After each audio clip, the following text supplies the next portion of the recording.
PMSL 2024 for the first time Bangladesh is rooting for the winner chicken dinner and PUBG খেলে বিশ্বকাপের পথে Bangladesh. PUBG mobile খেলে Saudi আরবে অনুষ্ঠিতব্য ই স্পোর্টস ওয়ার্ল্ড কাপের পথে আরো এক ধাপ এগিয়ে গেল বাংলাদেশি দল A1 ই স্পোর্টস, যার প্রাইজ মানি থাকছে বাংলাদেশি টাকায় ৩৫ কোটি টাকা। নেপালের ল্যানে চলমান পাবজি মোবাইলের PMSL স্প্রিং 2024, যেটি কিনা ই স্পোর্টস ওয়ার্ল্ড কাপের কোয়ালিফায়ার হিসেবেও বিবেচিত হচ্ছে।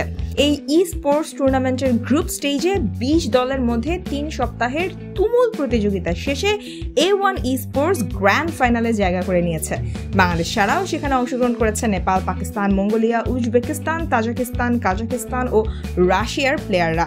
বাংলাদেশ থেকে মোট ২টি দল এখানে অংশগ্রহণ করলেও ফাইনালে জায়গা করে নিয়েছে কিন্তু শুধুমাত্র A1 ই স্পোর্টস। এই PMSL CSA ই স্পোর্টস টুর্নামেন্টের সর্বমোট প্রাইজ পুল থাকছে বাংলাদেশি টাকায় ২ কোটি টাকা। এখান থেকে ৪টি টিম সরাসরি সৌদি আরবে অনুষ্ঠিতব্য ই স্পোর্টস ওয়ার্ল্ড কাপে অংশগ্রহণ করার সুযোগ পাবে।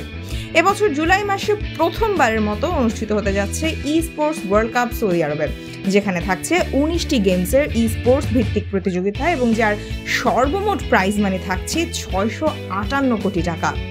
বাংলাদেশের শত প্রতিবন্ধকতা সত্ত্বেও এদেশের ই স্পোর্টস খেলোয়াড়রা এগিয়ে যাচ্ছে। যথাযথ সহযোগিতা পেলে ই স্পোর্টসে বাংলাদেশের খেলোয়াড়রা অনেক ভালো করবেন বলেই আশা করছেন সংশ্লিষ্টরা।